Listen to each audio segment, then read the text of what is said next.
Vamos abrir nossa Bíblia, Hebreus capítulo 4. Hebreus capítulo 4, verso 8 a 11. A gente vai começar em Hebreus e vai terminar não sei aonde, mas a gente vai começar por Hebreus.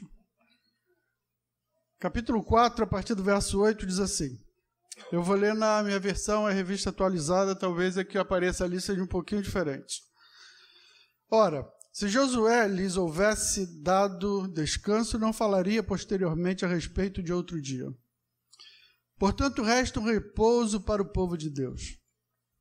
Porque aquele que entrou no descanso de Deus, também ele mesmo descansou de suas obras, como Deus das suas. Esforcemo-nos, pois, por entrar naquele descanso, a fim de que ninguém caia seguindo o mesmo exemplo de desobediência. A carta aos Hebreus, ela foi escrita, por incrível que pareça, para os hebreus. Ela foi escrita para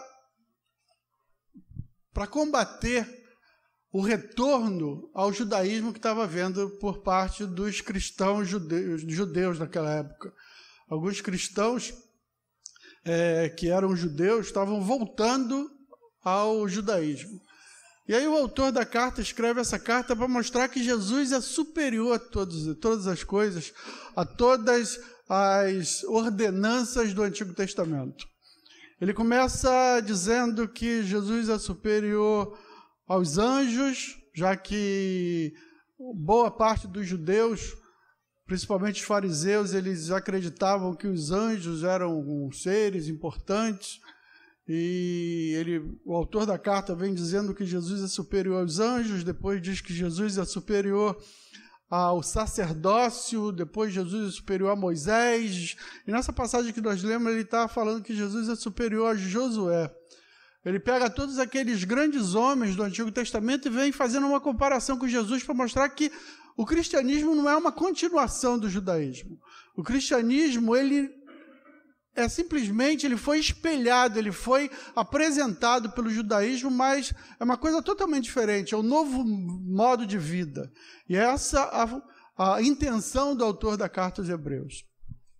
E quando ele escreve aqui nesse capítulo 4, ele vem dizendo sobre um descanso. Se você conhece a história do povo de Israel, você sabe que eles ficaram escravos no Egito durante 400 anos. E depois Deus ele levanta um homem chamado Moisés para tirar esse povo do Egito e levar para uma terra prometida. O primeiro momento desse povo é atravessar o Mar Vermelho.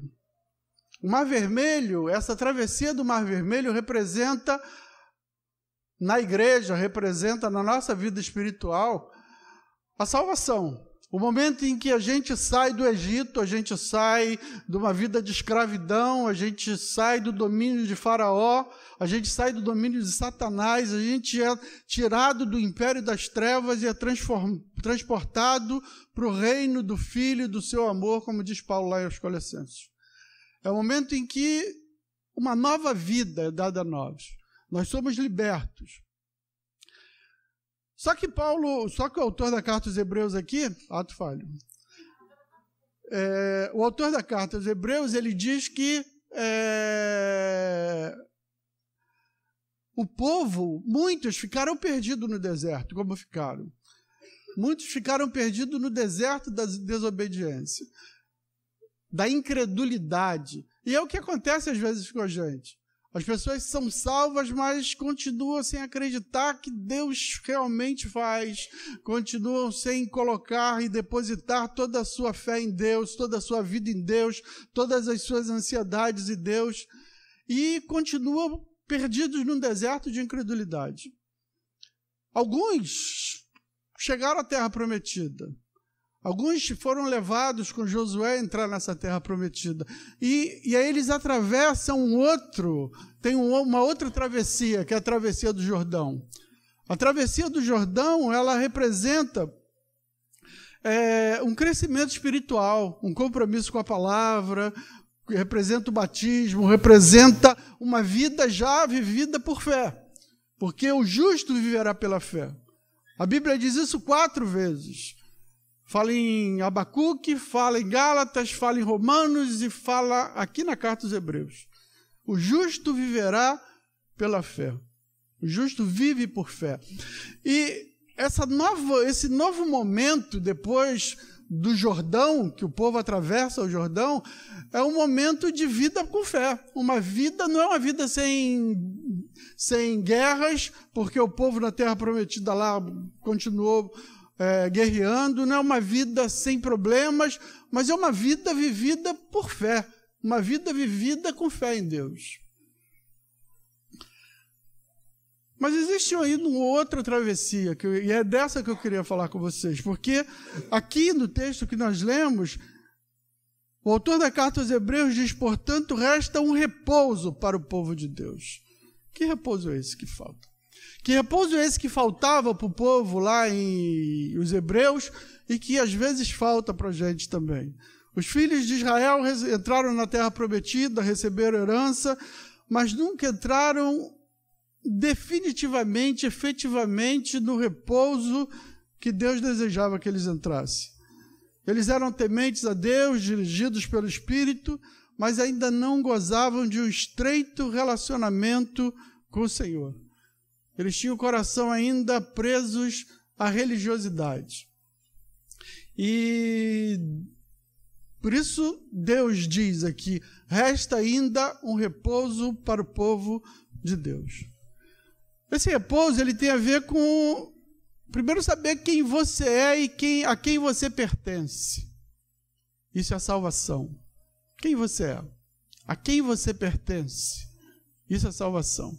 O nosso repouso, ele acontece a partir do momento que nós temos certeza de a quem nós pertencemos, de que nós somos salvos. E a Bíblia diz que o Espírito testifica com o nosso Espírito que nós somos filhos de Deus. A partir do momento dessa certeza da certeza de pertencimento que Deus nos dá através do selo do Espírito Santo, esse repouso parte também de nós sabermos viver em toda e qualquer situação a alegria de Cristo na nossa vida e usufruir da plena liberdade do Evangelho, que é a fuga da religiosidade. E essa terceira é que o povo aqui não tinha perdido ainda. E talvez seja uma que nós hoje tenhamos que nos confrontar com ela. Fugir da nossa religiosidade. Deus nos convida a abandonar a religiosidade que nos afasta de um relacionamento íntimo com o próprio Deus. Religião afasta a gente de Deus. O Evangelho busca nos aproximar de Deus. Tudo isso acontece através de uma crescente intimidade com o Pai. É possível a gente ser salvo, totalmente dedicado à obra de Deus e ainda assim não gozar desse descanso. Não gozar da intimidade com Deus. Você tem intimidade com Deus? Você chama Deus de Pai? Você tem intimidade de abrir seu coração, de se rasgar diante do Senhor? Eu queria que a gente pensasse um pouquinho sobre isso hoje. Só o Mar Vermelho e o Jordão não bastam. Há uma outra travessia que a gente precisa fazer. E essa travessia, diferente do Mar Vermelho e do Jordão, é uma travessia que precisa ser feita mais de uma vez. Ela precisa ser diariamente. Ela precisa ser constantemente. A gente deve voltar a ela várias e várias vezes. E para falar sobre essa travessia, eu queria lembrar de um personagem do Antigo Testamento. Um homem chamado Jacó. Ele foi filho de Isaac. E a Bíblia diz que ele foi gêmeos. Ele nasceu gêmeo com seu irmão Esaú.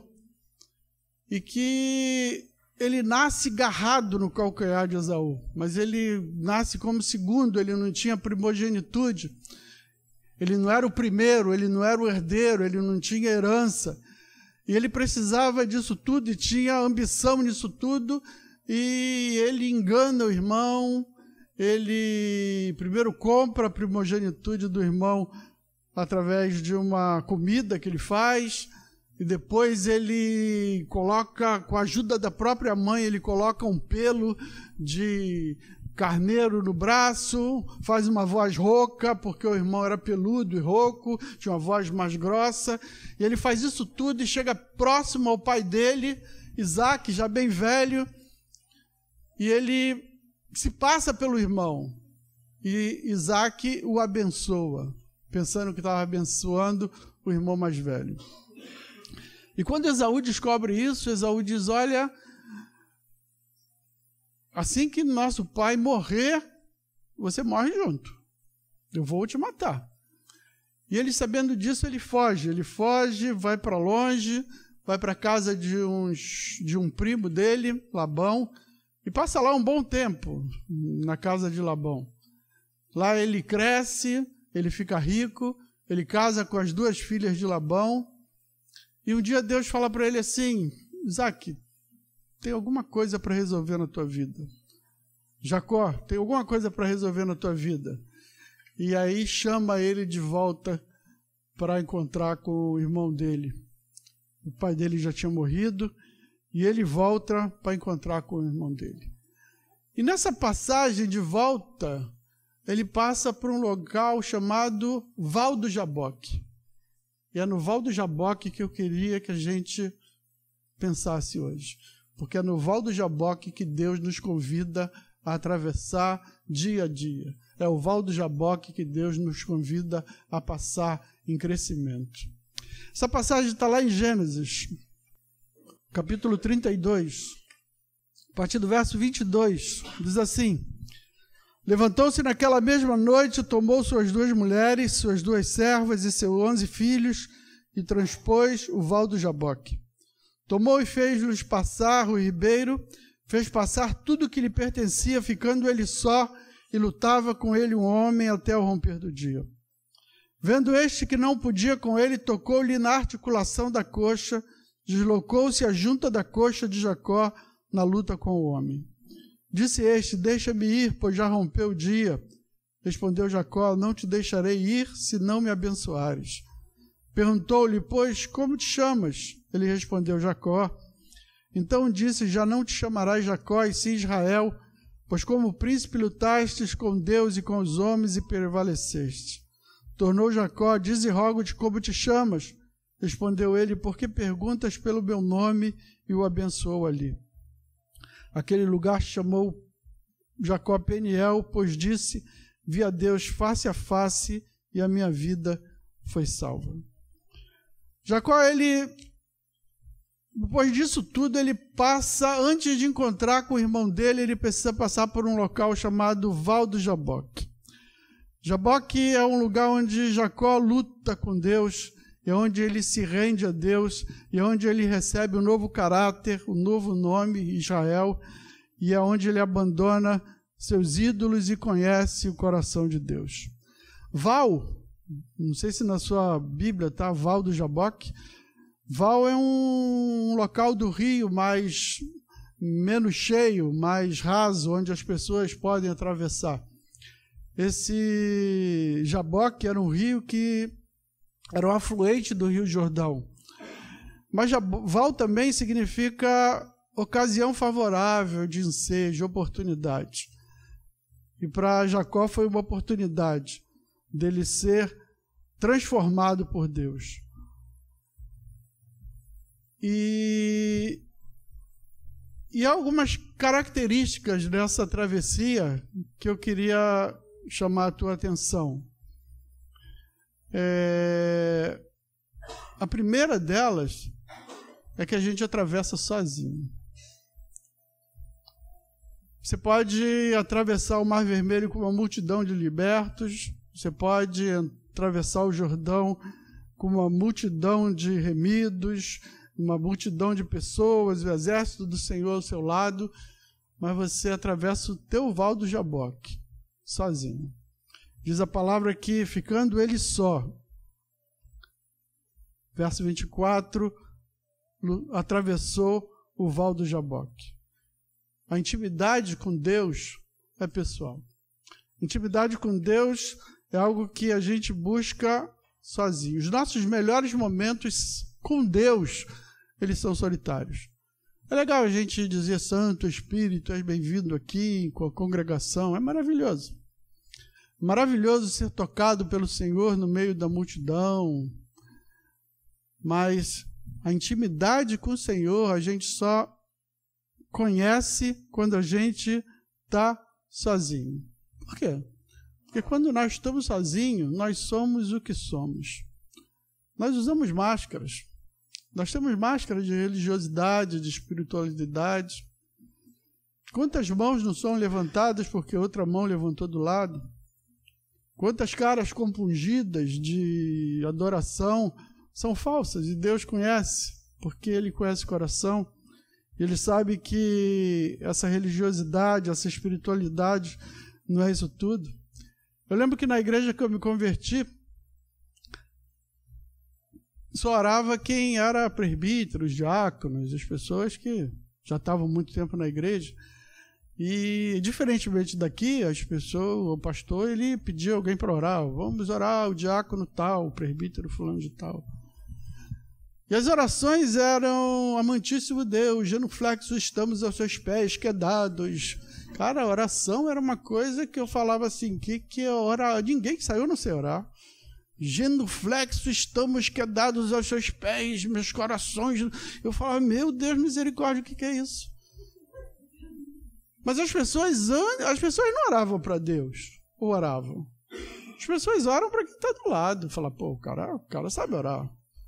Porque oração, Jesus diz que é assim: Pai, perdoa porque eu sou pecador, miserável homem que eu sou.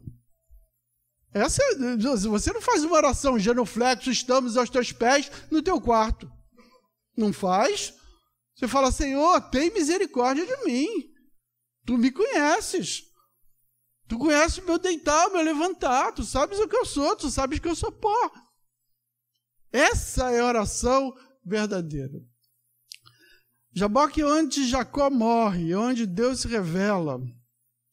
E é interessante que nessa passagem de Mateus, capítulo 6, verso 5, Jesus diz assim: quando orar, vá para o seu quarto, feche a porta e ore ao seu pai. E ao seu pai que está em secreto. Então, seu pai que vê em secreto o recompensará. Cara, que coisa estranha, né? Tu nunca pensou nisso?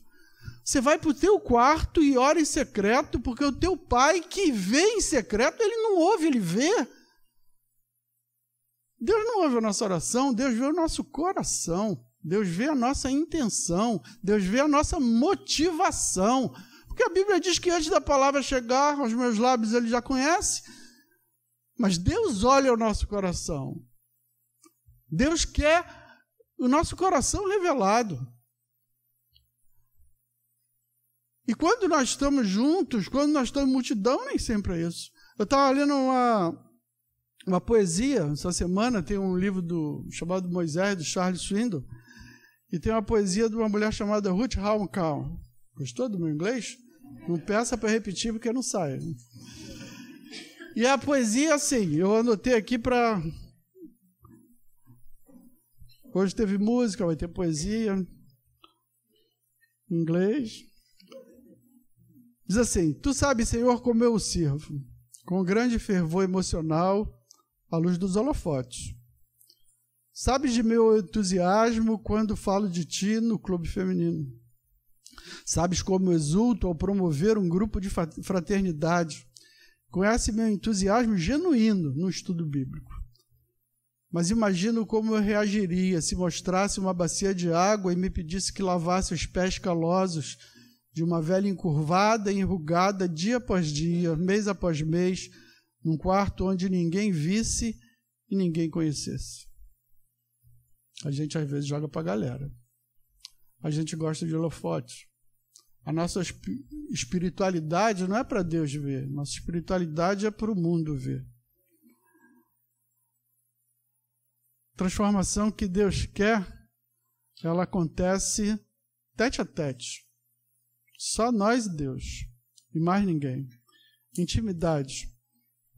Intimidade, ela acontece sozinha. Diz aqui que Jacó precisava atravessar esse val do Jaboque. e ele faz só. Ele tinha 11 filhos, tinha 2 mulheres, tinha um monte de servos, um monte de coisa, só. Não é com conselheiro, não é com pastor, não é com ninguém. É você e Deus que precisa atravessar esse val. A segunda coisa desse val aqui, que a Bíblia nos ensina, é que, sobre intimidade, é que a intimidade com Deus gera descanso nele. A Bíblia diz, no Salmo 127, aos seus amados o Senhor dá enquanto dormem. Acho que a gente está dormindo pouco, né? Aos seus amados o Senhor dá enquanto dormem, enquanto descansam nele, lançando sobre ele todas as vossas ansiedades, porque ele tem cuidado de vós. Intimidade gera um descansar em Deus. Jacó, ele era um homem cheio de problemas, desesperados. Deus aqui coloca ele contra a parede. Ele estava voltando após muitos anos e o irmão dele está esperando ele. E a Bíblia diz que o irmão dele está esperando por ele com um exército de 400 homens. É Jacó, mulher e 11 filhos contra 400 homens. E Jacó havia amadurecido. Agora ele é um pai amoroso, ele era obediente ao Senhor, seguia a ordem de Deus. Deus tinha dito para ele voltar e ele estava voltando. Ele amava a verdade, era um homem humilde de coração. Ele, no capítulo 32, olha a oração dele: sou indigno de todas as misericórdias e de toda a fidelidade que tens usado para com teu servo. Pois com apenas o meu cajado atravessei esse Jordão, agora sou 2 bandos. Livra-me das mãos do meu irmão Esaú, porque eu o temo, para que não venha ele matar-me e as mães com os meus filhos. Jacó, de boca, de oração, ele coloca tudo nas mãos do Senhor. Ele entrega ao Senhor a aflição dele. Ele diz: Senhor, eu não sou nada, eu te entrego tudo. Eu não permite que eu morra. Eu coloco esse problema nas tuas mãos. Mas interessante que no verso 20 do capítulo 32, logo depois da oração, diz assim, ele cria um estratagema. Ele fala assim: vou mandar alguns gados na frente, depois vou mandar algumas ovelhas, depois vou mandar algumas... Ele cria um estratagema para poder aplacar a ira do irmão. Ele diz assim: eu aplacarei com os presentes que me antecedeste. E aí ele vai aceitar a minha presença. Nós não somos assim às vezes? A gente chega para Deus e fala assim: Senhor, eu coloco tudo nas tuas mãos. Senhor, eu coloco tudo nas tuas mãos. Senhor, eu coloco o meu problema. E a gente não coloca nunca. A gente não é assim. A gente coloca, mas continua sem dormir, continua pensando um jeito, continua tentando dar os nossos pulinhos. A gente é assim. Aí Deus diz assim: vem para a intimidade. Atravessa comigo, me encontra comigo em intimidade, que aí você vai aprender a descansar em mim. Falta um descanso para o povo de Deus. Falta esse amadurecimento. Jesus diz: vinde a mim todos vós que estáis cansados e sobrecarregados, eu vos aliviarei. Dá essa carga para mim, coloca sobre mim esse peso. Mas não é o que Jacó faz. E ele entra no Val do Jaboque.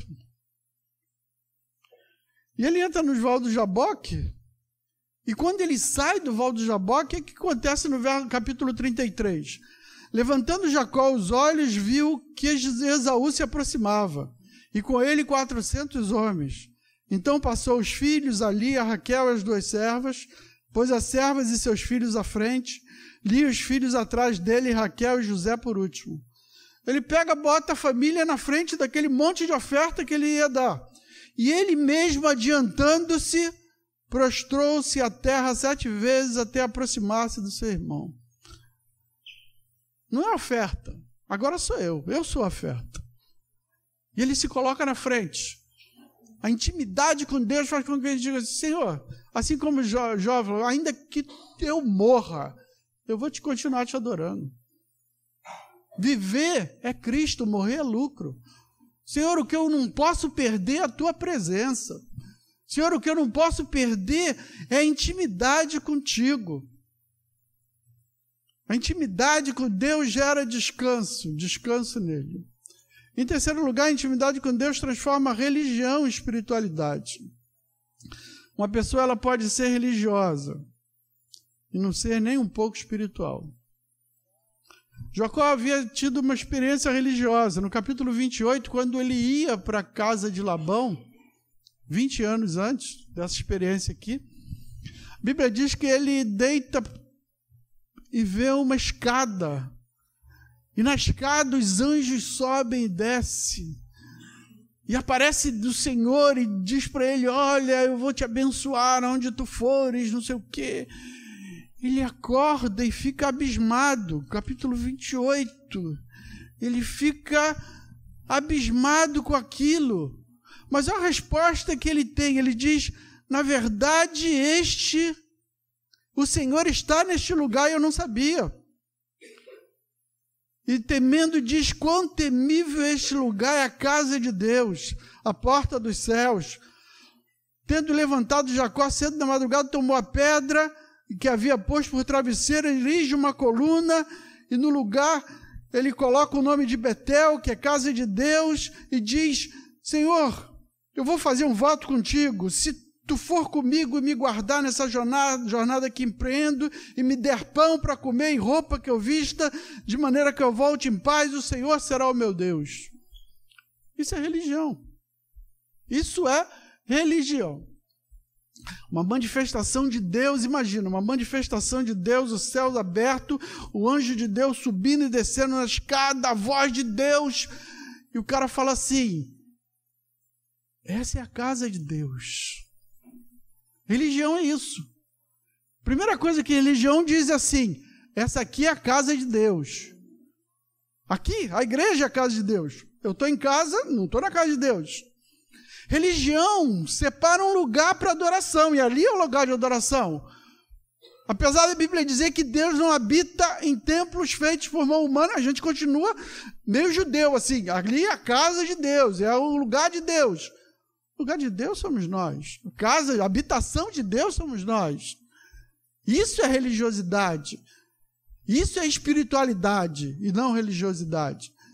Isso é espiritualidade, dizer, olha, eu sou o templo do Senhor. Não é o Senhor habita num cantinho, o Senhor habita em mim. Eu sou habitação, eu sou morada do Deus Altíssimo. A segunda coisa aqui de religião é esse troca-troca. Religião é uma coisa assim, cara, eu tenho que aplacar esse Deus é... Quão temível é esse Deus, é esse lugar. Eu tenho que aplacar esse Deus. Eu tenho que dar alguma coisa para ele me favorecer. Religião é uma coisa de trocar. Olha, se tu me abençoares, eu mandar chuva, eu vou fazer alguma coisa. Isso é religião. Isso não é espiritualidade. Isso não é intimidade com Deus. Betel é a religião popular dos nossos dias hoje. Hoje o que tem de Betel por aí, como Jacó, espíritos de cobiça que interpretam as promessas de Deus de maneira materialista. Betel é um relacionamento do irmão mais velho lá, do filho pródigo. O irmão mais velho do filho pródigo, quando ele descobre que o pai recebeu o filho que veio e deu uma festa, ele diz assim, pai, até hoje eu te sirvo. E tu nunca mataste um cabrito para eu me alegrar. Isso é religião. Eu sirvo a Deus porque eu quero um cabrito. Eu não sirvo a Deus porque eu quero a intimidade com o Pai. Eu sirvo a Deus porque eu quero um cabrito. Eu me relaciono com Deus porque eu quero intimidade. Porque eu quero o coração dele, eu quero ouvir o coração dele. Betel é a carne ainda no comando. É um lugar de religião. Mas não é de real espiritualidade. Deus, ele está presente em Betel. mas nós não estamos na presença dele. E por isso não trata da natureza de Jacó. Jacó continuou sendo Jacó. E Jacó significa usurpador. Jacó, aqui no Val do Jaboque, é diferente o relacionamento dele com Deus. Ele é tocado por Deus e Deus diz, olha, me largue. E ele diz assim, não te largarei até me abençoares. Que bênção que Jacó queria agora? Dinheiro, família, ele já tinha isso tudo. Ele queria mais de Deus, ele pergunta, quem tu és? Quem tu és? Eu quero conhecer mais de ti. Eu quero conhecer mais de ti, Deus. Eu quero me envolver mais contigo. Eu quero mais revelação tua na minha vida. E essa espiritualidade verdadeira, ela gera duas revelações. A primeira é de quem Deus é. Quando a gente se envolve com Deus, a gente vê Deus de um parâmetro diferente. Apocalipse, no capítulo 5, João ele tem uma revelação. É o mirante da eternidade, né? Ele está no mirante, ele vê a eternidade, ele vê o céu, vê a terra, vê todas as coisas. E ele vê uma dificuldade grande dos anjos no capítulo 5, porque tem um livro, que é o livro da vida, escrito com palavras por dentro e por fora num rolo, mas tem um selo que ninguém consegue abrir, ninguém é digno de abrir aquele selo. E aí, João começa a chorar, porque ninguém consegue abrir um livro fechado. No judaísmo é uma história sem solução. E aquele livro ali é o livro da vida da humanidade. E é uma história sem solução, escrito por fora, os contextos exteriores, e escrito por dentro. Sabe, as nossas dificuldades, os nossos eumismos, as coisas interiores, os nossos sentimentos, as nossas aflições, as nossas angústias. O que acontece é aquele livro fechado e que ninguém abre é que não há solução nem para a história da humanidade, nem para a história pessoal de cada um de nós. E João se desespera e ele começa a chorar.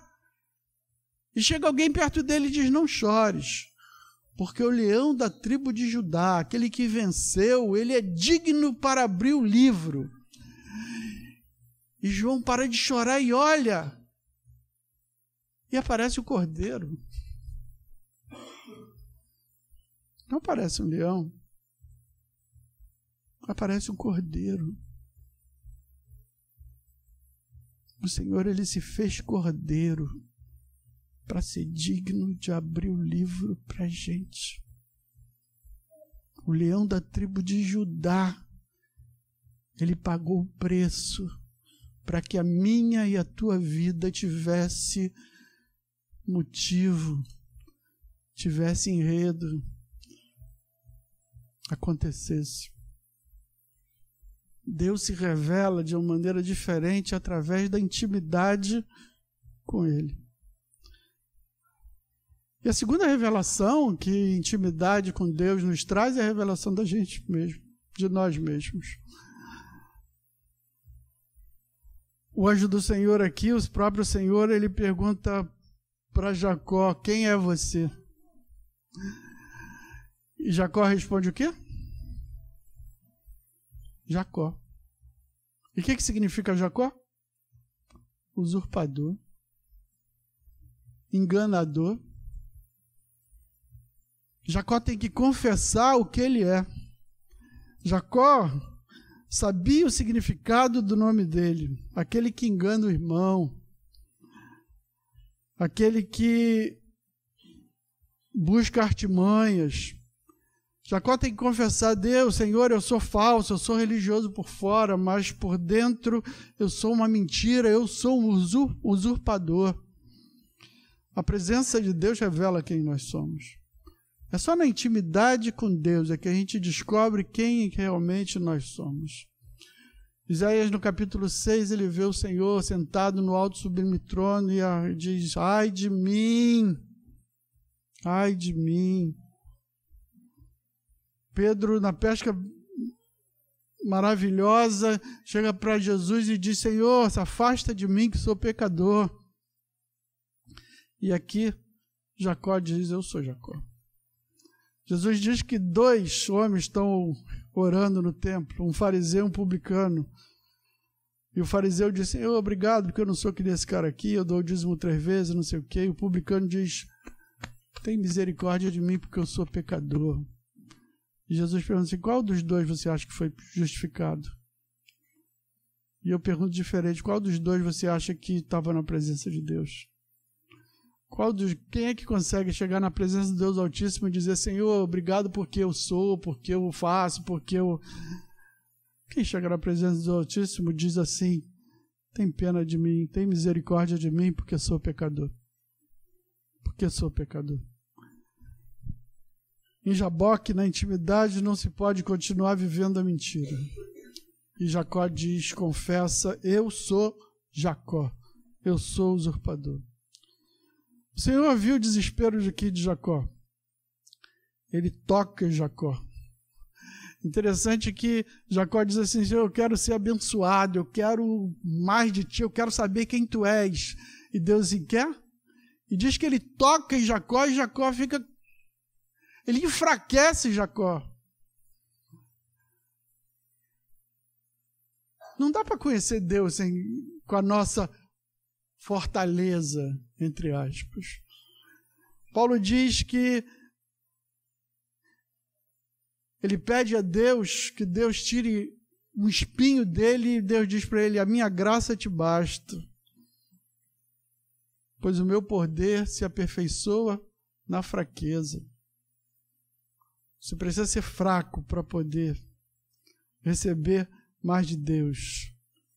Chegai-vos a Deus, Ele chegará a vós outros. É o que diz a palavra. Irmãos, talvez tu já tenha atravessado o Mar Vermelho. Seja salvo já. Tem certeza disso? O Espírito já testificou do teu espírito que tu és filho de Deus. Já fala o teu coração de que existe um relacionamento com Ele, de que você é herdeiro, é filho da promessa dEle. Talvez você já tenha e está buscando o Senhor, já tenha atravessado o Jordão e está buscando o Senhor. Você tem lido a palavra, você vem à igreja, você vem aos cultos, você até trabalha no louvor, trabalha em outra área da igreja. Mas Deus nos convida a um caminhar diário, a um jaboque diário com Ele.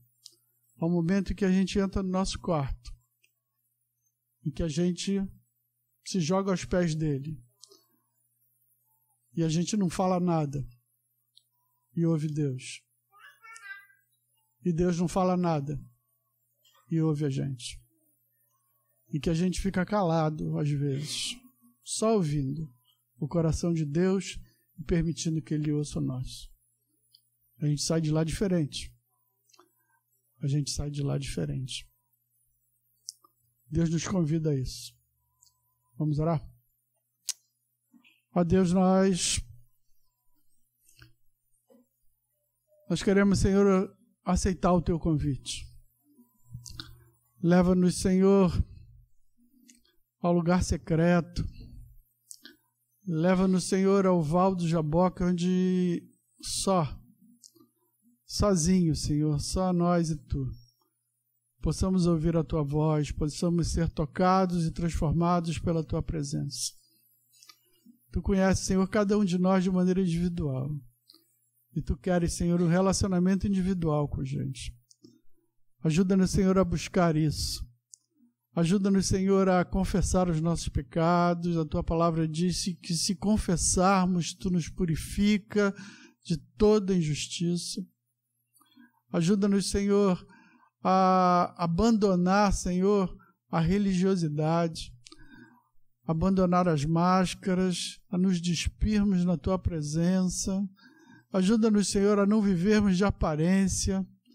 Ajuda-nos, Senhor, a realmente termos e buscarmos um relacionamento íntimo, sincero e profundo contigo, para a glória do Teu nome. Tem misericórdia de nós. Em nome de Jesus. Amém.